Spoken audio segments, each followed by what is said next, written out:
Black Dads Rock is an event put on by UCCS Donahue, increasing family engagement and student achievement in the school. Joining us now with details is the principal, Shamila Woods-Pettis. Thank you so much for being here. Good morning. Thank you for having me. I'm so excited and grateful and humbled to have this experience here with you all today. What a great example to set for really schools across Chicagoland and dads in general. Getting dads in the classroom seems to be a very difficult thing to do.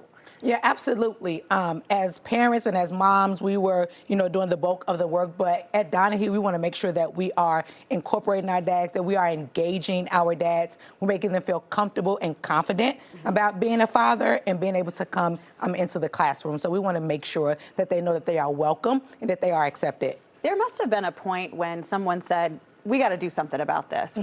Talk about how this all sort of came to be and how you get to be where you are today. So 20 years in education here, and just throughout my education, I noticed that a lack of low parent engagement when it comes to urban education for that. So when I got to Donahue and I saw the dads, I was like, I'm really proud of our dads. They were really like showing up, and I wanted to highlight that so that I can have more dads see that, they are showing up and you are here, and we want to change those statistics around what the Black dad looks like in the home and how active you are in your child's life. I had dads picking up, I had dads coming in like, I need some help, Ms. Woods. Are you able to help me with this? Or I had dads in tragic situations like, I'm going to be a father, Ms. Woods, but I need some support. Absolutely, we're going to help you.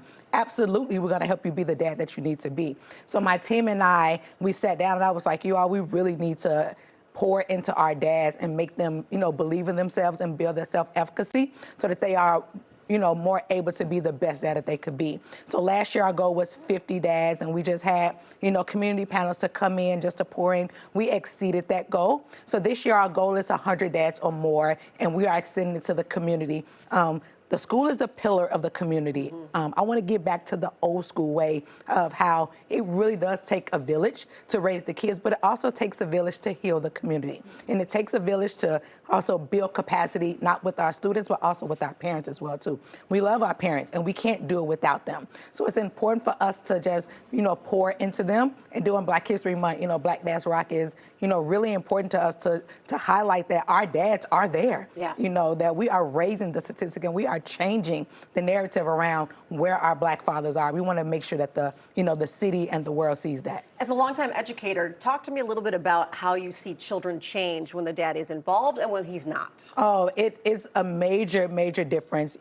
Coming from a single parent home myself, I watched my mom raise two boys with an inconsistent father. And it was, I could see the difference, there versus when I got into education. Yeah. I could see like when there's a consistency and dad is a proud figure in their child's life, there's respect.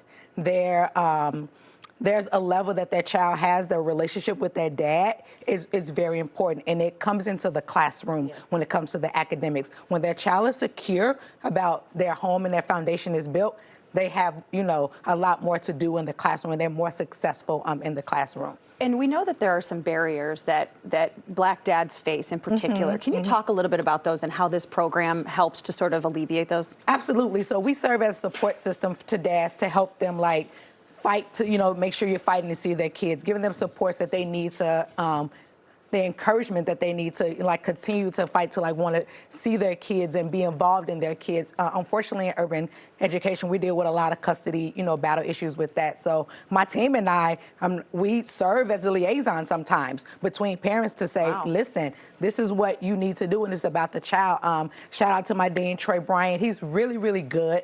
At that, we're having, conversations with parents and saying, listen, we're here for you, but we're also here for the child, and this is what's important. So mending those gaps and bringing healing to the family is also something that we do at Donahue, trained or untrained, but we sit at the table with parents and we bring them to the table to ensure that once they get there, we want this to know this is about their child, and that's it. Well, she's doing God's work here. I was gonna say, well, this it's such is a good relief for the impressive. parents, too, to know that I can reach out to you for Absolutely. support. Relationships are so important. Yes. Relationships are key when it comes to being in education. I believe that they are the core to help do the work. It's so important that when you build a relationship with those parents so they know that you are there for the support and they can trust you. I love that. That's wonderful. Hey, check out the event this Thursday at 10 a.m. at UCCS Donahue. It's over there on 37th Street. You see the phone number and the website right there if you need some more information. Get our dads back in the classroom. It's definitely needed. Thank you. Thank you all for having me so much. I appreciate it so much. Appreciate it.